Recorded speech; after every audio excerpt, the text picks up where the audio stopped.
Hello, இன்னைக்கு summer special குழந்தைகளுக்காக mango லெஸ்ஸியும் potato ஸ்மைலியும் பண்ணி கொடுக்கலான்னு இருக்கேன். இது கொஞ்சம் என்ஜாய் பண்ணுவோம். அந்த பொட்டேட்டோ ஸ்மைலி பார்த்தா அவெல்லாம் ரொம்ப பிடிக்குமே குழந்தைகளுக்குலாம். கடையிலேருந்து கூட வாங்கி நம்ம ஃப்ரோசன் வருது இல்லையா, அது கூட பண்ணி கொடுத்துருக்கலாம். நம்ம ஆத்துலேயே பண்ணி கொடுக்கலாமே அப்படின்னு சொல்லிட்டு ஹெல்த்தியாக இருக்கும். சரி அப்படின்ட்டு இன்னைக்கு பண்ணலான் இருக்கேன். மேங்கோ லெஸ்ஸிக்கு தேவையான சாமான்கள் சொல்கிறேன் பாருங்க. இன்னைக்கு இது பாருங்க, இந்த அல்போன்சா மாம்பழம் தான் வாங்கியிருக்கேன். இது கொஞ்சம் நல்லா இருந்தது, அதனால இதுதான் வாங்கியிருக்கோம். ஒரு 3 வாங்கின்னு இருக்கோம். அடுத்து வெண்ணிலா எசன்ஸ் கொஞ்சம், சுகர் ஒரு 1/2 கப். அந்த பழத்தோட ஸ்வீட்டை பொறுத்து இருந்தது. அதாவது நல்ல ஸ்வீட்டாக இருந்தால் மட்டா போட்டுக்கோங்க, இல்லை கொஞ்சம் லைட்டாக புளிப்பு இருந்ததுன்னா கொஞ்சம் கூட சக்கரை போட்டுக்கலாம். பட் திதிப்பு மாம்பழத்தையே வாங்கிக்கோங்க, கொஞ்சம் இனிப்பாக இருக்க மாதிரி பார்த்து. அடுத்து இந்த பாருங்க, ஃப்ரெஷ் தயிரை எடுத்துக்கோங்க. வேணும்னா கொஞ்சம் ஜலம் விட்டுக்கலாம். அதாவது புளிக்கக்கூடாது. புளிக்காத தயிரை எடுத்துட்டேன்னா டேஸ்ட்டாக இருக்கும். இப்போது ஃபஸ்ட்டு இந்த மாம்பழத்தை நான் தோலை நீக்கி கட் பண்ணிட்டு வந்துடுறேன். கட் பண்ணிட்டு வந்து காட்டுறேன். இப்போ பாருங்கள், அந்த 3 பழமும் ஒரு 1/4 கிலோ திட்டத்துக்கு இருந்தது. அந்த பழம் அப்படியே நான் ஸ்பூனாலேயே வழிச்சு எடுத்துட்டேன். நல்லா வந்தது கட் பண்ணிவிட்டு. நல்லா இருக்கு பாருங்க, பழம் இனிப்பாகவும் இருக்குது, நல்லா இருக்குது. நார் இல்லாத பழமாக வாங்கிக்கோங்க. பந்தனப்பள்ளி இந்த மாதிரி நார் இல்லாத பழமாக இருந்தால் நல்லா இருக்கும். இல்லாட்டா அதில் நாராக வாயில் கிடைக்கும். அதுக்காக தான். ஒரு கப்பு இருந்துன்னு வச்சுக்கோங்களேன், ஒரு 1/2 கப்பு திட்டத்துக்கு போட்டிருக்கேன். இப்போது சர்க்கரையை பார்த்துன்னு போட்டுக்கலாம். அந்த புளிப்பு தன்மைக்கு ஏற்ற மாதிரி தயிரோட புளிப்பு எப்படி இருக்குன்னு பார்த்துண்டு. பாருங்க, வெண்ணிலா எசன்ஸ் 2 ட்ராப் போட்டிருக்கேன். இப்போ இதை விப்பர் மோடில் போட்டுன்னு வரேன் பாருங்க. அந்த பழம் எல்லாம் நல்லா அரைஞ்சிடணும். இல்லை பிடிக்கிறவா சின்ன சின்ன பீஸாக கூட கட் பண்ணி அதில் போட்டுக்கலாம் வேணுங்கிறவா. இதை பாருங்க, இவ்வளோ திக்காக இருக்கு இல்லையா. நான் கொஞ்சோண்டு ஜலம் விட போகிறேன். இதில் இந்த சர்க்கரை இதில் மெஷர் பண்ணி போட்டேன் இல்லையா, அதில் இருக்கிற சர்க்கரையோட இதை விட்டு ஒரு அடி அடிச்சிடணும். இப்போ பாருங்க, அது ரெடி ஆகிடுத்து. இதில் சர்வ் பண்ண வேண்டியது தான். குழந்தைன்றதால இவ்வளோ திக்னஸ் குடிப்பா. உங்களுக்கு வேண்டாம் பெரியவா குடிக்கிறதா இருந்தால் இன்னும் கொஞ்சம் ஜலம் வேணா விட்டுக்கோங்க. இவாளுக்கு சரியாக இருக்கும் குழந்தையெல்லாம் குடிக்கிறதுக்கு. அந்த சைஸ் மாம்பழத்துக்கு இது 3 கப்பு வந்திருக்கு உங்களுக்கு. மற்றெல்லாம் கொஞ்சோண்டு அந்த பல்ப்பு கொஞ்சம் வச்சுருந்தேன், அதை இதுக்கு மேலே போட்டிருக்கேன் சும்மா டெக்கரேஷனுக்காக. ரொம்ப சூப்பராக இருக்குது. மணக்க உங்களுக்கு எசன்ஸ் வேண்டாம்னு நினச்சாக்க ரோஸ் எசன்ஸ் பிடிச்சா ரோஸ் எசன்ஸ் போட்டுக்கோங்க. அப்படி இல்லைனா ஏலக்காய் ஃப்ளேவர் பிடிச்சா ஏலக்காய் ஃப்ளேவர் போட்டுக்கோங்க. நல்லாயிருக்கும். எது உங்களுக்கு விருப்பமோ அதோட ஆட் பண்ணிவிட்டு நீங்கள் சாப்பிட்லாம்.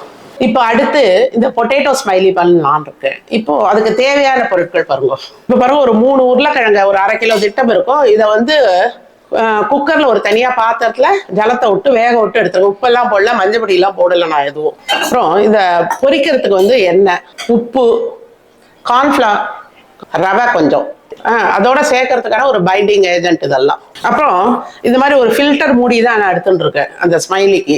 கண்ணுக்கு இந்த மாதிரி ஒரு ஸ்ட்ரா, அப்புறம் இந்த மாதிரி ஒரு ஸ்பூன் வாய் வைக்கிறதுக்காக. இப்போ இதை ஃபர்ஸ்ட் தோலை உரிச்சுடுறேன். இப்போ இது 3 தோலை உரிச்சுட்டேன். இப்போ இந்த கேரட் சேவல் இருக்கு இல்லையா, இதில் அப்படியே சீச்சிடுவோம்.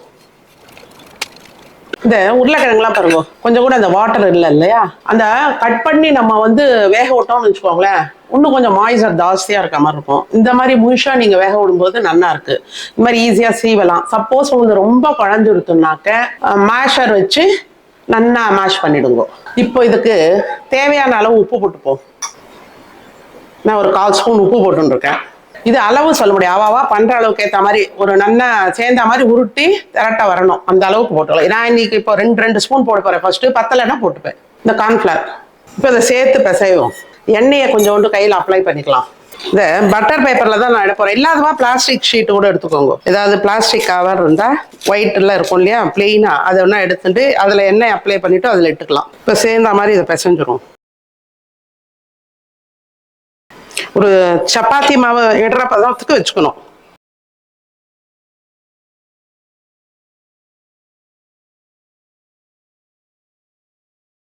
நான் கொஞ்சமா போட்டுருக்கேன்.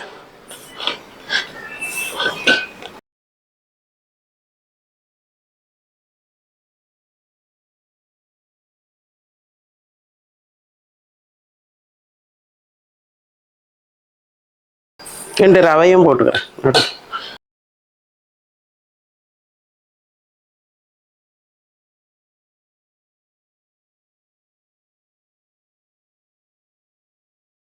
பாருங்க, நல்லா கையில் எண்ணெயை தடவிண்டு ஒரு உருண்டை எடுத்துப்போம். இப்போ இந்த கார்ன்ஃப்ளவர் தொட்டுப்போம், அப்பதான் இடம் வரும், ஒட்டாம கொள்ளாம.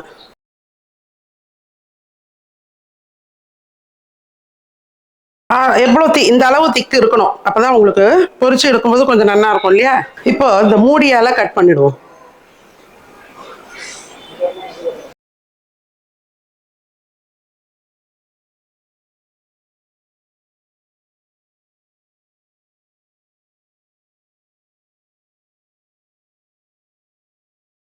இப்ப பாருங்க, இதுக்கு கண்ணு வாய் வைப்போம். என்ன ஹோல் விடுற மாதிரி இப்படி பண்ணிக்கோங்க. அப்புறம் ஸ்பூனை வச்சு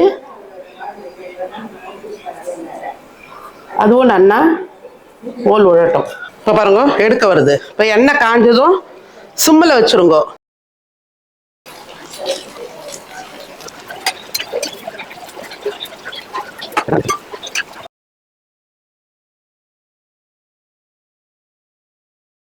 இதை பாருங்க, இப்போ ஓசை அடங்கி நான் எடுத்துடுறேன்.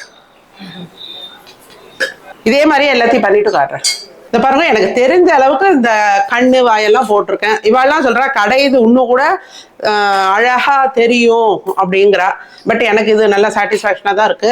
உங்களுக்குலாம் எப்படி இருக்குன்னு தெரியல. நீங்க இன்னும் அழகா பண்ண வரும்னா நீங்க எல்லாம் ட்ரை பண்ணுங்க. என்னோட வீடியோஸ்லாம் பிடிச்சிருந்தா லைக் பண்ணுங்க, ஃப்ரெண்ட்ஸ் அண்ட் ரிலேட்டிவ்ஸ்க்கு ஷேர் பண்ணுங்க, சப்ஸ்கிரைப் பண்ணாதவெல்லாம் சப்ஸ்கிரைப் பண்ணுங்க. தேங்க்யூ.